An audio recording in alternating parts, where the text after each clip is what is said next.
예, 오늘 어떤 질의사항이 있는지 한번 봅시다. 새벽에 나온 독일과 프랑스 정상회담 결과는 상당히 실망스러운데요. 예, 상당히 실망스러운가요? 유로존 부채 리스크가 여전하다면 개인들은 투자 전략으로 어떻게 대응해야 할까요? 예, 실망스러운 결과죠. 그런데 크게 실망하지는 않은 것 같군요. 유럽 정시가 약보합 정도면은 뭐 크게 실망하는 것은 아니고 어느 정도는 평가를 한 것 같네요. 미국 정시는 뭐 다소 실망한 것 같습니다. 1% 내지 2% 하락했다는 것은 실망을 반영하는 것이죠. 그래도 실망 보따리를 풀어놓은 것에 비해서는 견조하다 이렇게 봐야 되겠습니다. 우리 시장도 오늘 견조하지요. 어쨌든 실망입니다. 기대보다는 미흡하죠.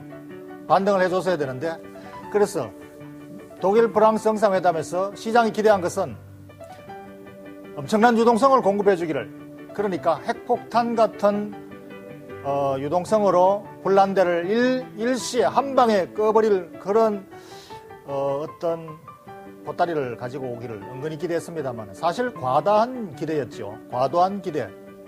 그래서 그것은 바로 유로본드, 유로채를 발행해서 무한정으로 발행해서 문제가 있는 국가에다가 국채를 갖다가 다 되사주면은 부실 채권이 다 우량으로 메워지는 거죠. 뭐 그런 어떤 그 근처에 가는, 그러니까 또는 뭐 유로 채권이 아니라도 또는 뭐 유로 안전기금을 조성해가지고 한다든가 뭐 그런 것들로 해서 크게 한 방을 날려주기를 기대했는데 실망스러웠습니다. 물론 그렇게 한다는 것 자체가 두 국가가 합의해도 어려운 거죠. 전체 유럽 국가가 다 동시에 합의해야만이 가능한 그러한 결론을 미리부터 성급하게 기대했다는 것 자체가 좀 넌센스입니다. 그런데 어쨌든 풀어놓은 보따리는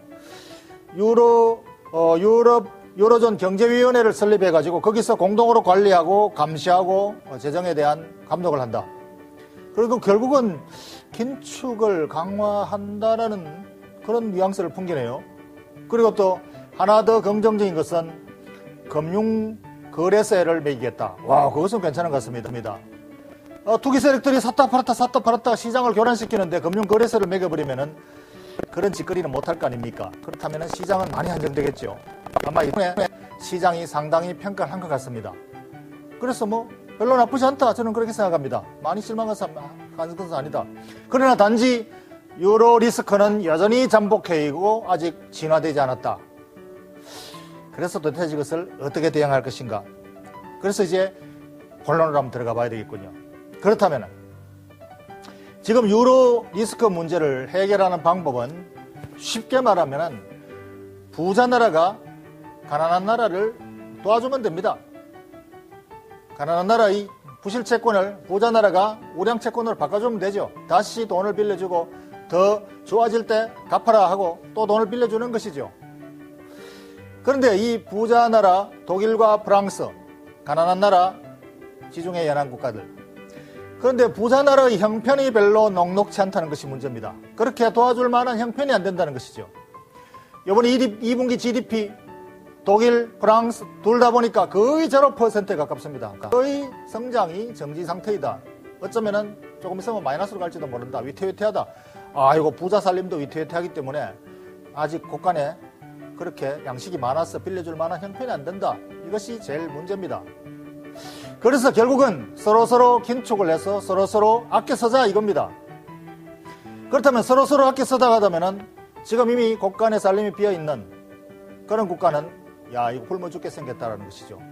그러면 이렇게 될 경우에는 드디어 문제가 폭발하고 연쇄적으로 거기에 관련된 은행들이 파산하게 되는 이러한 연쇄 악순환에 빠진다. 이것이 지금 우리가 예상하는 가장 불안한 상황이고 그 상황이 언제 발생할지 모른다.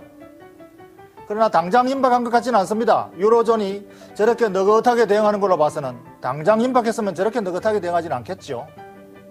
그래서 이러한 사태는 은행에서도 약간은 불안한 조짐이 나타났지요.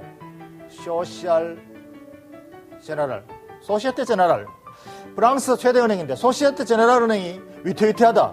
이것은 마치 2008년도 금융위기 직전의 상황하고 리번 사태하고 비슷한 상황입니다. 그러나 위태위태하다는 것은 무모이고 실제로 그만큼 하지는 않다.